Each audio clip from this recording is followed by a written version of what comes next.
Hey guys, this is Boys from the Burg. I'm Jordan. I'm Kyle. And today we are going to basically introduce ourselves.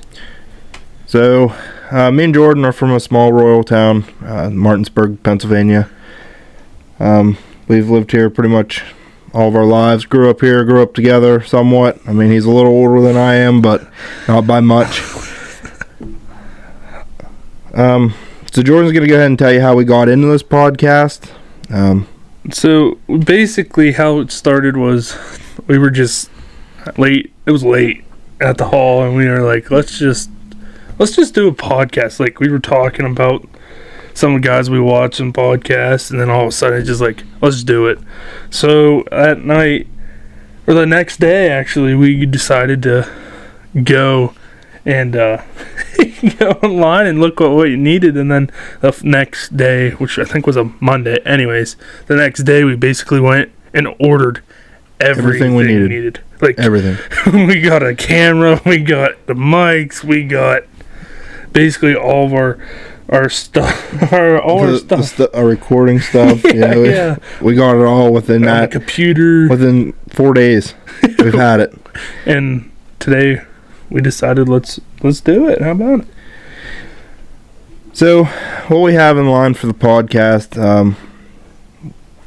next couple weeks here, we're gonna travel in our county, talk to different chiefs from other departments, talk to other firefighters, just to be able to hear what they have to say. You know, what they look for in their department, or how they got started into it, how long they've been into it, and just things that have changed from over the years, especially for senior members that are up there in service. I mean it's 2023. A lot of things have changed since the 80s. So and the way people do things now from back when Pops was, back when my pap, my your dad, our chief, like. So really, we want to be able to reach out to people and show them, what it's like for us, experience wise. We're even going to be learning. Obviously, we weren't in the service back in the 70s, 80s, or 90s. Right. So it's kind of cool listening to, the older generation tell us, back in our day, we didn't wear our packs going into a fire. We wore rubber turnout boots, and things have definitely changed. And I'm excited to be able to travel around, get to listen to people's stories. Mm-hmm. Everyone's got a story. Everyone has got something to say. And also, I'm pretty excited. Like, we talked about doing more with the executive side, with presidents, like help some people need to get fundraisers set up. So I'm sure we'll have a person or two come in on that. And then besides firefighting, we're gonna to branch out to hunting, to anything, riding dirt bikes, just everyday life. So it's not just all about firefighting. We'll get out there and branch off a good bit. Yeah. Your experience in the fire company. I'll start off it's, man, how do you explain it? I don't really. It's crazy some days. Oh, yeah. I don't know how to explain that really to get non-firefighters to understand. Yeah, it's something if you're a non-firefighter, more power to you. If you want to watch a YouTube video, it doesn't get you the actual experience, but you kind of you get an idea of it. It's a different kind of adrenaline. See, he said, we were brought up into the fire service. So 5 years old, running around in dad's old boots, running around in his old helmet. Yep. The old flower pot. That's the same way with my pap. I remember my pap, when the pager go off in the middle of the night, I was 7, 8 years old, up out of bed with him, and watching him go down. It was blue lights on, and down the road he was going. Yeah. And I was just rooting him. I loved watching my pap go. And I want to jump into something real quick. It's funny you say that. There was they had a barn fire down Piney Creek the one year, and it was funny because I literally was standing on my front porch. Your mom told me, was telling us about that. You were out naming every truck that went by. It's just one of those things where you get to like, oh, here comes like. Yeah, I mean, like, it's just something that it's hard to explain, but it's not. It's like an adrenaline. You want to say? I mean, it's like, okay, like for example, like shooting your first deer, riding your first dirt bike. It's an adrenaline rush. It's insane. But it's something like when that pager goes off, though, you get. It's not like a crazy, exciting adrenaline. I mean, it is, but it's not. It's more of like a, okay, you're not goofing off like you would around the firehouse. You're not playing games no more. You know that there's a life out there. Yeah. There are people that need you. So that's why we get up early, like at 3 a.m., windy, sleeting, whatever. That's why we do it, because it's that to help people. We know that we are going to make someone's life. Yeah, they might lose a home. They might lose a loved one. That, I mean, they could even hit a ditch, but that is their worst day. And so it's basically our job to get there, do what we can, and try to make them have a little bit better of a day than what they were, before we got there. Yeah. So I mean, my paps had crazy stories. Yeah. It's the same way with DJ, my uncle. I look at his pictures that my gram still has hanging up. My uncle has a couple lives under his belt, saved. Yeah, and that feels good. It's not, it's good that you don't do that all the time. Once you get to have that feeling, it's like, wow, I mean, that's different. Like it's hard to say, because like we have a buddy, he doesn't really understand like what it, like how it feel, like I don't know. It's just different. It's just different. It is. It's a feeling of, that you got the job done. Yeah, that's you know that you have definitely made someone's day a lot better than what it was. I mean, yeah, we win some, we lose some. It's a shame. It sucks when you come back from a call knowing that there was actually you could do more, but sometimes you can't do more, but you're still hard on yourself. Like I should have been there sooner. I should have done more. Yeah. But in reality, that's why that's like, so like we like different, like you're an interior firefighter, I'm a captain. It's different. Like that's where we try to teach the newer generation, like, oh, absolutely, you come back and we'll talk about it, and then so next time you don't mess up, or next time oh, maybe I gotta go check this window, maybe I should check this room more thoroughly. But it's just one of those things where it's like you train. Yeah, get into I mean, my biggest thing is you can still mess up. Yeah, you could have one of those attitudes where like you're the best firefighter around, you're the best officer around. Yeah. But all it takes is one little mess up. If you're one of those guys that brag about it. Yeah, no. One little mess up, your guys are gonna hold you to that. They are gonna pick at you for that for the longest time. Yeah. So it's something like, don't have an attitude about it. You're here to do it for your community. Yeah, you're here to make a good example for the be a leader kids. Because like you never know. Like we have these kids come into the, like for example in October it's Fire Prevention Month here. Yeah. In PA. And like the kids' faces when you show them absolutely the door, it's just show them like, oh, I mean, wow, look at that helmet, look at the gear, like man, you show them a Halligan bar or something. We see them like every day, and they're like, what's that? Wow, what's that tool? Or like these new like the tools we had, like, on the truck we had, like what's that? It's a hook. I mean, even turning the lights on. Yeah, I mean, red lights. My biggest thing is you don't know what these kids are, what home life they have, so kind of like making a difference, letting them get to be out and see these kind of things. Yep. That's the same way with our juniors, because that's our junior members. You and I both were. Well, yeah. Yeah, I mean, we 14 years 14. old. We were when we both got in the fire company, we have blue helmets. So it's 14 to 18. You're a junior firefighter. So for our company we run, we have the blue helmets. It looks like a little binky flash. Baby blue. Yeah.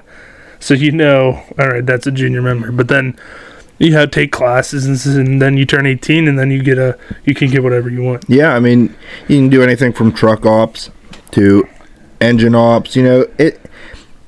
Once you turn 18, it's just a big, open thing. Like you can do anything. You can do any training you want. Once you're in that 14, it's 14 to 17 because 18 you're allowed to. Yeah. So 14 to 17, you're like, you're dragging. Yeah, I gotta roll hose when we get back. I gotta wash hose when we get back. I mean, we still have a role in that. But it's nice, especially when juniors haven't went through their essentials yet. Having them roll hose, that's even better for when they go for their essentials, because then they're like, I know how to do this, and it makes it a lot easier on them. Yeah, and even the instructor, if he really doesn't have to do that. I mean, if he notices, oh wow, these guys already rolled hose before, that's one thing. When our newer members, when they go out to a training, and we know the instructor, we know a couple guys from the city, and their instructors on their off time. So it's like, when you have an instructor come up to you just out of blue and be like, hey, I just want to let you guys know that, so-and-so did a good job. You guys did a good job training them and getting them prepared. That means a lot to us. Absolutely. That's another thing too. I know, I hate 3 years as an officer. It feels good once in a while to we do Buddy Burg, he's always right there with us training. Some guys from a different company that are pretty good. Yeah. Just knowing they know. But especially your local guys, I know as an officer, it taught me a lot. But anyways, we get off track here. But it just feels good once you have a buddy, not even a buddy, just some of the good job tonight. Thank you for teaching me this. Just the little stuff, man. That's what I love to do. Especially for we're all volunteer. We're not paid. But exactly. We run calls. But we have standards. And if we don't meet those standards, then we're like, man, we didn't do a very good job today. We're hard on ourselves, but we got to go out there and protect, pretty much save our community. Yeah, and we don't want to look I won't say meatballs, but literally you don't want to like people out on the street when you're directing traffic. You're not properly, your PPE isn't right. You gotta know you have to know how to even throwing your air pack on when you don't tighten your straps up. That doesn't make you look very good. When you say you gotta look like you know what you're doing. Exactly. There's been times where I went on calls. I just jumped the rig, didn't throw my bunkers on at all. I just jumped the rig. I was getting some of our you have to do that sometimes. Yeah, especially for depends on where you live. Example, I live in the smack dab in town. He's 5-10 minutes out of town. Just depends on the time of day.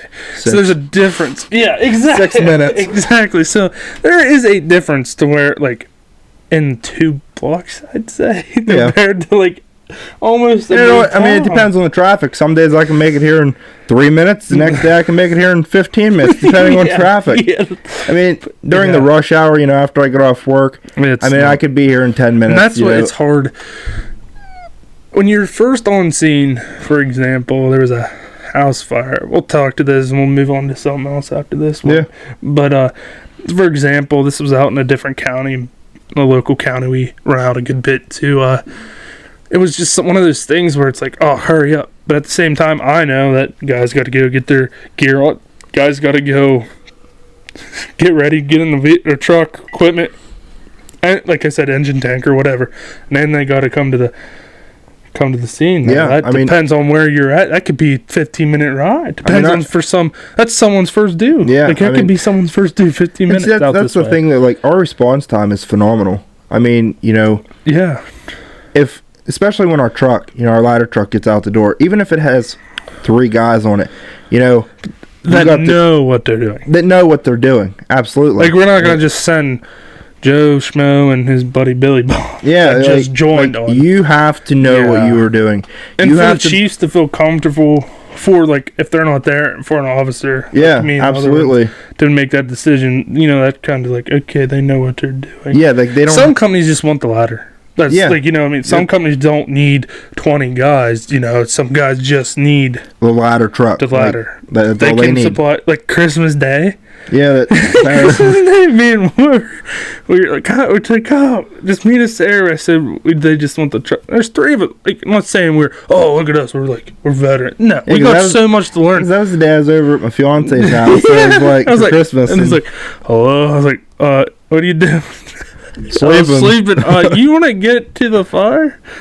Oh yeah, I can meet you over there. And we got there, and some local company helped some manpower, and they were as grateful as if we sent a full crew. To be honest, they were great people. I mean, they are good people. I mean, we have a good name with most departments around here. I mean, so that's the big thing, is our standards. Is our standards meeting to what we set them at? Yeah. And our standards, are pretty high for us. Yeah, I mean, it is. You have to be. You do. Like it's not. We don't have a big area, but we have a high populated area. High populated. We're always going to different counties. Like we're always running to the neighboring counties. A lot. Yeah, that's great. And we form a brother sisterly bond. Probably. Absolutely. I mean, look at us with Saxton. Whenever we go over there, we're like Southern Cove even too. Like, well, not even just them, but look at like other surrounding fire departments. Yep. Like, so it's cool to see making new friends, especially around. What do you think? Yeah. So I mean, everybody knows everybody anymore on the fairground, so it doesn't matter where you're at. Hollidaysburg, Geesey Town, Bellwood, Tyrone. They know who you are and they know what you're capable of. So so that's basically like we got off track a bit, but I think that's stuff you need to know for being on. But so I'm gonna jump back on to like what is going to be on this show and the podcast of the Burg, the boys from the Burg. Like what else is gonna be involved? Like I said, this is gonna be like fire company based, but you might we're hunters, okay? Yeah. So like I said earlier, we'll have like some. I might have said, but we'll have special guests on here. Tonight we have one, but like our thing is hunting. Yeah. We enjoy that. Absolutely. Fishing, hunting. Oh man, outdoors. And this guy, we've known each other for a while now. His name's Larry Corle with Young and Wild Outdoors. We're gonna jump. If this wasn't for Larry, we wouldn't be here right now. No. Like tonight wouldn't have worked out. You just give him a call. Yo, what are you doing? Oh, nothing. What are you doing? Like he's like, sure, I'll be up, dude. Like if I'm not. We were working since 11:30 this morning on trying to get everything set up to where we want it, and it's like, and we could not figure out. Like I'm good with technical stuff somewhat, but.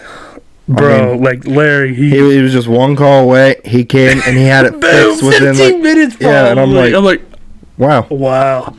So I think here we're gonna actually have the man, Larry, come on to the show here, and we're just gonna go ahead and just get into the Young and Wild Outdoors. Hopefully these guys are they're good. Yeah, they're good. Absolutely, they're big. Yeah. They're big for this area, and it's kind of for our first guest. It kind of like we're good friends. Like me and him, we're good buddies. So just to have someone like that and help us out makes you feel good, right, man? Oh, it does. It does. And just like I said, so we're gonna have him come on here, and we're gonna get into the Young and Wild crew and what they're on and stuff like that, and then. After that, then we'll go ahead and close her out for this episode. Yeah. Alrighty, guys. So, Larry Corle, what's up, man?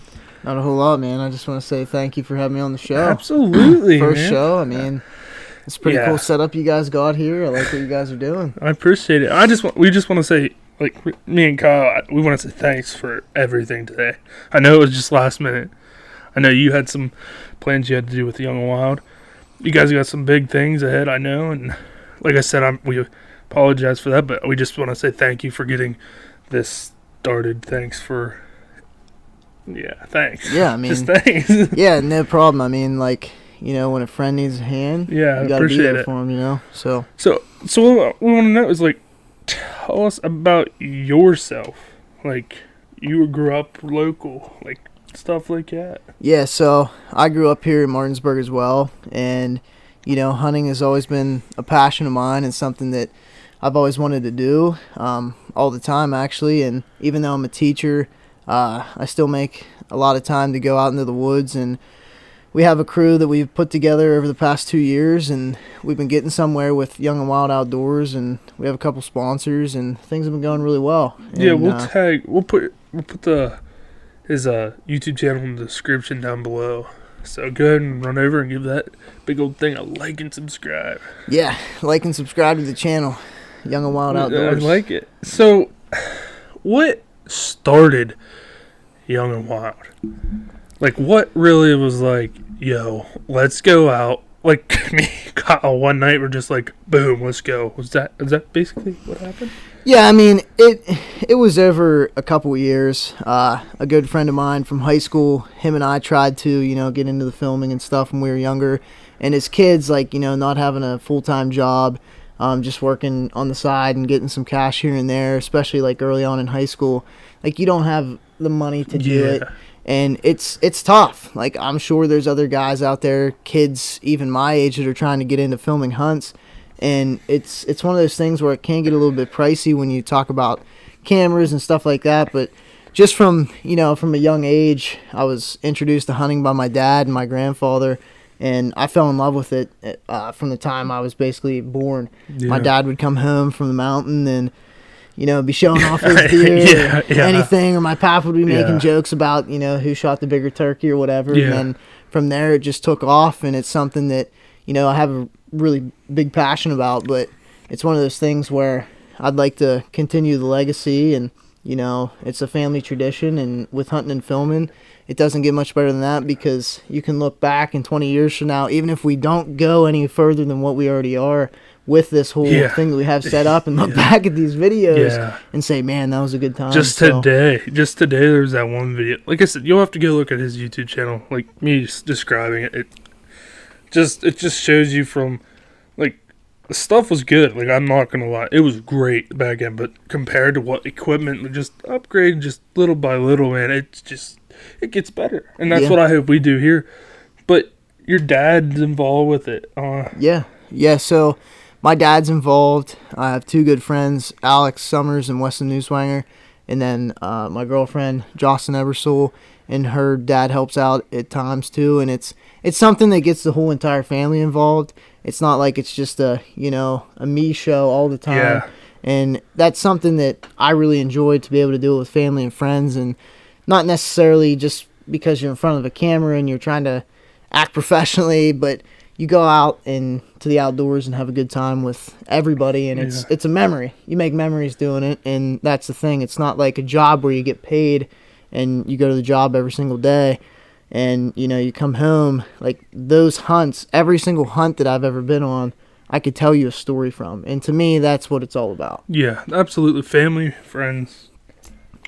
I like it. Yeah. So what? You got some big things coming up, I hear? I heard you got some pretty big things coming up. So. Yeah, we have some really big things coming up. Unfortunately, I can't really talk about them right now, but there are going to be some things happening, but it's one of those things where, with sponsorships and stuff, it's tough. It really is, and it's a lot of work with producing videos, and I do most of the editing for us, and it's time consuming, especially when you have a full-time job.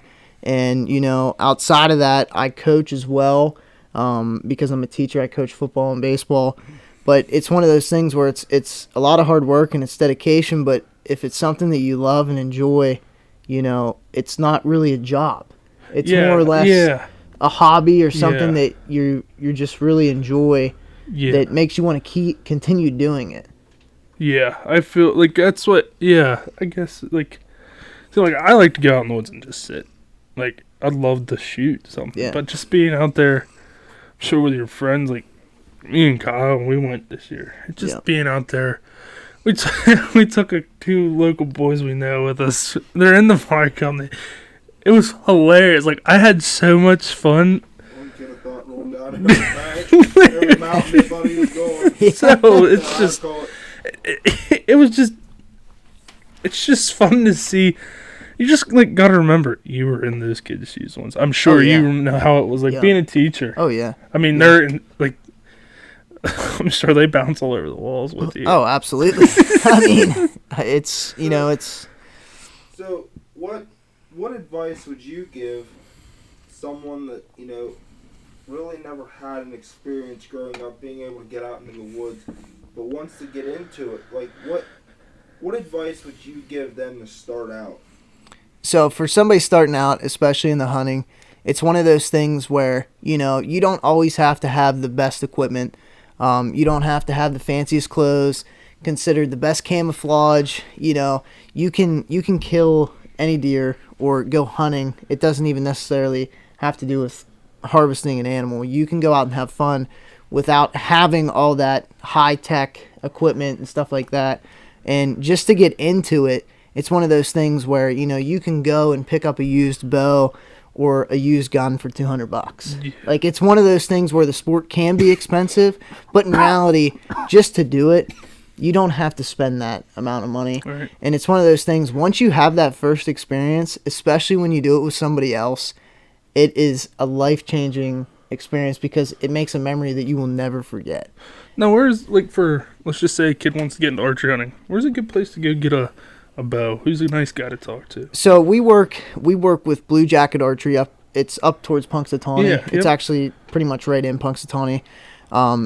And he's a really good guy. He's an older gentleman that, you know, he understands that not everybody out there has thousands and thousands of dollars to spend on a bow. Right. And the thing is you can buy midline bows from any archery company, really, that'll get the job done and do the same thing that any other bow can. So this guy hooks you guys up, basically. Yeah, he's one of our sponsors, and, you know, he's a great guy. I've known him for a couple months now, and it's one of those things where if I need something or if I want to send somebody somewhere, that's the guy who I'm sending him to. He's the guy. Because it's just, he's an older guy that knows his stuff, and not only that, but he understands. You know, sometimes you walk into an archery shop and they're trying to sell you a $1,200 bow.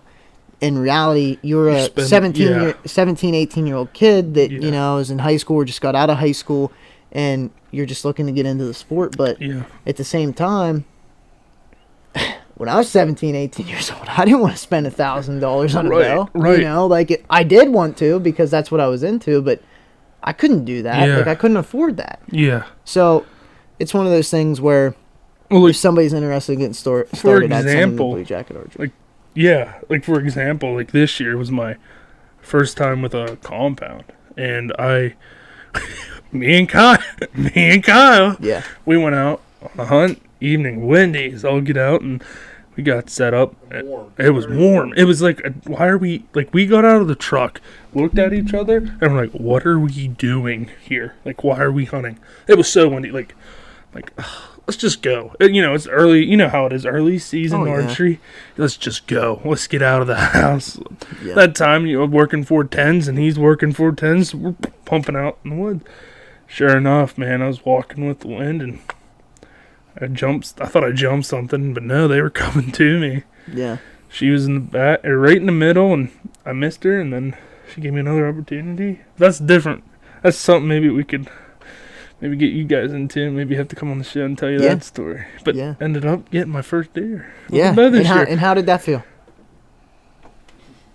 I had mixed emotions, but that's a different story of why I have mixed emotions. But it felt good knowing I got the deer. But like I said, how about it?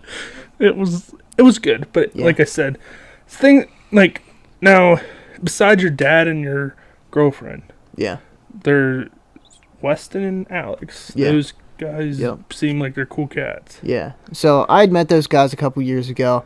You know, didn't go to high school or anything with them. Okay. With Alex, I began working with him actually at a tree company. Okay. And we became pretty good friends. And at the time, I was kind of getting into the whole filming thing. Oh, cool. And a little bit before that, I had met Weston. Okay. And, you know, it was one of those things where I needed somebody to do it with, because you can't do anything in life by yourself. I don't care what people say. You know, you always have to have that. Yeah. You always have to have somebody there. And I mean, I had my dad and I had Jocelyn, but Wes and I became really good friends, and so is Alex and I. You know, I'd consider us like best friends now. Yeah. And, you know, it's basically became a family because of doing this. That seems like you got your ducks lined up. Yeah. Sometimes I'm sure it gets difficult because sometimes you're not getting footage of that buck. Sometimes you're not getting the footage of that elk. You know what I'm saying? Just something like that. I'm sure it's disappointing, but at the same time, you're like, okay, just that footage. Yeah. It's pretty. It's definitely frustrating at times, because if you ever wanted to watch reality TV, yeah, absolutely. watch a hunting show. I agree. All right, especially for a hunting show that's hunting public land. Yeah. You know, you're not on a 1,000-acre farm that you're going to an outfitter, and there's nothing against going to an outfitter. I'm not saying anything's wrong with that. But the thing is, you know, if you want to watch real hunting, it's people that are doing it in public land, and not even just that, doing it on their own. I was gonna say, and you kind of feel like some of these YouTube channels, they make you feel like, oh, that had to stink. Oh, I can't believe you missed that. So, like, can you imagine? Like, I'm sure you can. It's like, oh, I missed that buck. Oh, I missed that. Like I said, please go over to their channel. There's videos on what I'm talking about. Yeah. But, well, man, like I said, I think you have any more questions, Kyle? I mean, basically bonked her right on the noggin, man. But I heard, real quick, you got some good things coming up this summer? Yeah, we have some really big things coming up, and those things will be coming out in probably the next couple weeks, actually. And it's going to be exciting. It's one of those things where it's a big step, especially for us as a crew and as a team, and I'm looking forward to it. And I really appreciate you guys having me on the show tonight. You know, first show, first guest. I feel pretty privileged. Good. Know? I'm glad. So, maybe once you announce it to your YouTube or your followers, maybe we can pull you on the show. Yeah. You know, talk to you about it. You know. Yeah, I'm sure we'll have you guys. I would love to, like I said. We'll put you in some, like I said, we got some things planned out here too. Yeah, so hopefully you guys can watch and see what's Maybe we'll up. have to take the boys from the Burg out in the woods. You know, I'd be all right with that. Sling some leads, sling some arrows, and I see like what happens. that. Have a good time, because that's what we do. That's good, man. Well, you don't want me to sling arrows. I got a cheater bow. You got the old crossy. Man. Yeah, nothing against crossbow hunters, nothing against them, but but yeah, again, thanks for tonight. Thank you for everything. Like I said, no problem. This show, the first show, would not be able. I mean, we would have. I really don't think we could have done this without your help today. I personally don't. I mean, not that we don't know what we're doing. I'm just saying the way it was going. It was funny though, because it's like, when you called Jordan, I was like, shouldn't he be at work today? Like, I was thinking it was Friday. Yeah. And he's like, dude, it's Saturday. I'm like, holy cow, we go on tonight. You know? Yeah. Like, it came up on us quick, but then, like I said, I was like, you know what? Let's do it. Yeah. And like I said, I appreciate it. So, well, guys, we're going to bounce off for our first episode. I want to say thank you guys for watching. Thank you, Kyle. Thank you, Larry. We will be back here with a second show coming up here probably about a week or so. But anyways, we'll let you guys keep you updated, and we will go ahead and see you later. See ya.